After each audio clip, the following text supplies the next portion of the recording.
Hello friends, welcome to my channel. இன்றைக்கி நம்ம சேனலில் ஒரு சூப்பரான சிக்கன் ரெசிபி தாங்க. என்னென்னு பார்த்தீங்கன்னா, சிக்கன் டிக்கா மசாலா எப்படி பண்ணுறதுன்னு சொல்லி பார்க்கலாம். ஸோ ரொம்பவே சிம்பிளான ரெசிபிங்க. ஒரு சின்ன சின்ன டிப்ஸ் வந்து ஃபாலோ பண்ணால் போதும். இந்த மசாலா பார்த்திங்கன்னா நம்ம கடையில் வாங்குற மாதிரி சூப்பராக வரும். ஸோ இந்த ஈஸியான ரெசிபி எப்படி பண்ணுறதுன்னு பார்க்கலாம். வாங்க வீடியோக்குள்ளே போகலாம். நான் இன்றைக்கி டிக்கா மசாலா பண்ணுறதுக்காக இந்த மாதிரி சிக்கன் எடுத்திருக்கேன். இது பார்த்திங்கன்னா கிட்டத்தட்ட 400 கிராம் இருக்குது. இப்போ இதில் நம்ம தேவையான மசாலா எல்லாமே ஆட் பண்ணிக்கலாம். ஒரு ஸ்பூன் அளவுக்கு இஞ்சி பூண்டு பேஸ்ட் சேர்த்துக்கலாம். இந்த சிக்கனுக்கு தேவையான உப்பு சேர்த்துக்கலாம்.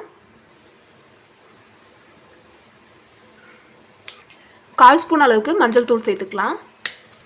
1 ஸ்பூன் அளவுக்கு நான் காஷ்மீரி மிளகாய் தூள் சேர்க்குறேன். உங்ககிட்ட ஒரு வேளை இல்லை அப்படின்னா தனி மிளகாய் தூள் சேர்த்துக்கோங்க. 1 ஸ்பூன் தனி மிளகாய் தூள் சேர்த்துக்கலாம். 1/2 ஸ்பூன் அளவுக்கு மல்லித்தூள் சேர்த்துக்கலாம். 1/2 ஸ்பூன் கரம் மசாலா சேர்த்துக்கலாம். மிளகுத்தூள் பார்த்திங்கன்னா 1/2 ஸ்பூன் சேர்த்துக்கலாம். 3 ஸ்பூன் அளவுக்கு தயிர் சேர்த்துக்கலாம்.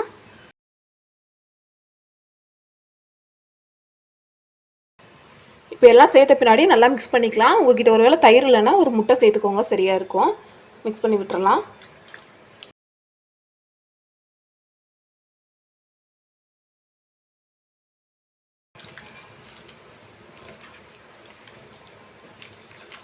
இப்போ இதை மூடி போட்டு ஒரு 1/2 மணி நேரம் அப்படியே ஊற வச்சுருங்க. உங்களால் முடிஞ்சுன்னா 1 மணி நேரமோ 2 மணி நேரமோ கூட ஊற வைங்க. எந்த அளவுக்கு ஊறுதோ அந்தளவுக்கு டேஸ்ட் பார்த்திங்கன்னா நல்லாயிருக்கும். இப்போ இது ஒரு 1/2 மணி நேரம் நான் மூடி வைக்கிறேன்.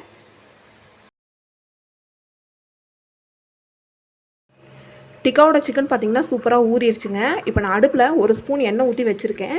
இப்போ இதை லைட்டாக இப்படி ஸ்ப்ரெட் பண்ணி விட்டுறலாம். விட்ட பின்னாடி இதில் வந்து நம்ம ரெடி பண்ணி வச்சுருக்க பீசஸை வந்து சேர்த்துக்கலாம். கொஞ்சமாக எண்ணெய் சேர்த்து ஷாலோ ஃப்ரை தாங்க பண்ணணும். நிறைய எண்ணெய் ஊற்றினா பொரிச்சு எடுத்துடாதீங்க. சேர்த்துக்கலாம்.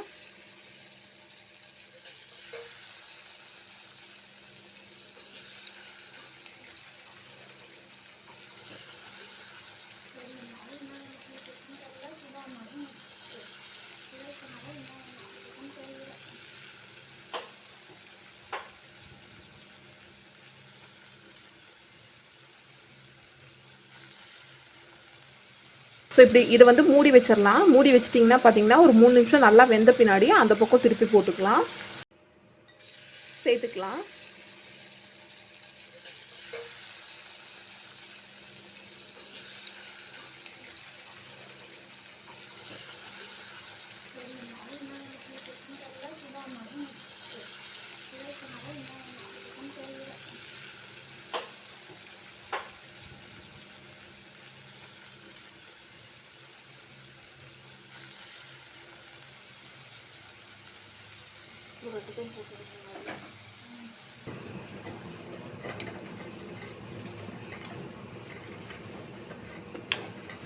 பாருங்கள், இந்த மாதிரி ரெடியானதும் இதை வந்து நம்ம வெளியே எடுத்துடலாம். எடுத்துகிட்டு மிச்சம் இருக்கிற சிக்கனையும் இதே மாதிரி பொரித்து எடுத்துக்கலாம். நம்ம சிக்கன் பொரித்து எடுத்தாச்சு. அடுத்து பார்த்திங்கன்னா எண்ணெய் சேர்த்துக்கலாம். எண்ணெய் சூடானதும் இதில் 1 ஸ்பூன் அளவுக்கு சீரகம் சேர்த்துக்கலாம். 2 வெங்காயத்தை பார்த்திங்கன்னா இந்த மாதிரி கட் பண்ணி வச்சுருக்கேன். இதையும் சேர்த்துக்கலாம். சேர்த்து இந்த வெங்காயத்தை பார்த்திங்கன்னா நல்லா வதக்கிக்கலாம். எந்த அளவுக்கு வெங்காயத்தை வதக்கி எடுக்க முடியுமோ அப்படி வதக்கி எடுத்துக்கோங்க.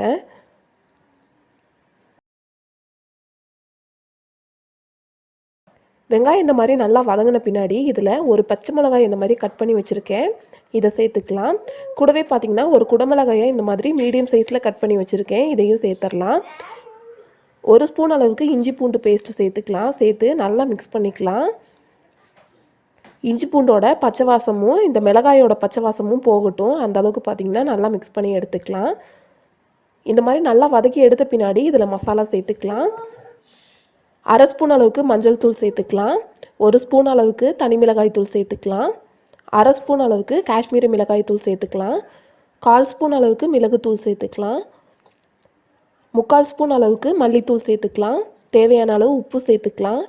எல்லாமே சேர்த்து நல்லா வதக்கி எடுத்துக்கலாம். அந்த எண்ணெயிலே வதக்கிக்கோங்க. ஒரு வேளை எண்ணெய் எதுவும் பத்தலைன்னா சேர்த்துக்கோங்க. இந்த மாதிரி எண்ணெயிலே நல்லா வதக்கி எடுத்துக்கலாம்.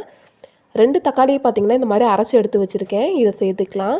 சேர்த்து நல்லா மிக்ஸ் பண்ணிக்கலாம்.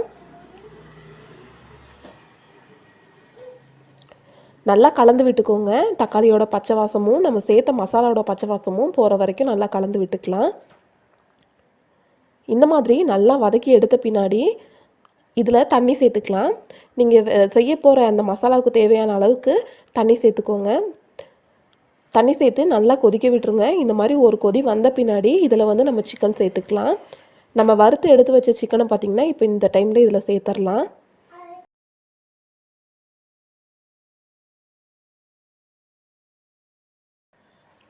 எல்லா சிக்கனையும் சேர்த்த பின்னாடி இந்த மாதிரி நல்லா ஒரு டைம் மிக்ஸ் பண்ணி விட்டுருங்க.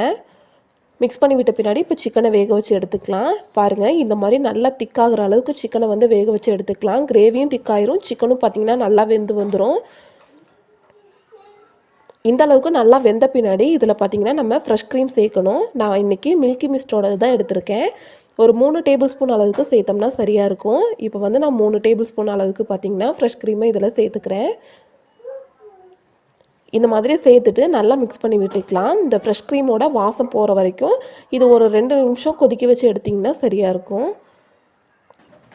பச்சை வாசம் பார்த்திங்கன்னா போயிடும். பச்சை வாசம் போன பின்னாடி அடுப்பை வந்து ஆஃப் பண்ணிடுங்க. அவ்வளோதான், நம்மளோட சூப்பரான டிக்கா மசாலா பார்த்திங்கன்னா ரெடி ஆயிடுச்சுங்க. ரொம்ப சிம்பிளாக குயிக்காக பண்ணிடலாங்க. நல்ல டேஸ்ட்டாக இருக்கும். நீங்கள் ஹோட்டல்லாம் வாங்குற மாதிரி அதே டேஸ்ட்டில் இருக்குங்க. இந்த மாதிரி சூப்பராக ரெடி பண்ணி எடுத்துடலாங்க. அந்தளவுக்கு டேஸ்ட்டாக இருக்குங்க. ஸோ இந்த வீடியோ உங்கள் எல்லாத்துக்குமே கண்டிப்பாக பிடிச்சிருக்குன்னு நினைக்கிறேன். பிடிச்சிருந்தா லைக் பண்ணுங்கள், ஷேர் பண்ணுங்கள், கமெண்ட் பண்ணுங்கள். மறக்காமல் நம்ம சேனலை சப்ஸ்கிரைப் பண்ணி பக்கத்தில் இருக்க பெல் பட்டனை கிளிக் பண்ணி ஆளுங்கிற ஆப்ஷனை செலக்ட் பண்ணி வைங்க. அப்போ தான் நம்ம போடக்கூடிய வீடியோஸோட நோட்டிஃபிகேஷன் எல்லாமே உங்களுக்கு வரும். தேங்க்யூ ஃபார் வாட்சிங் ஃப்ரெண்ட்ஸ்.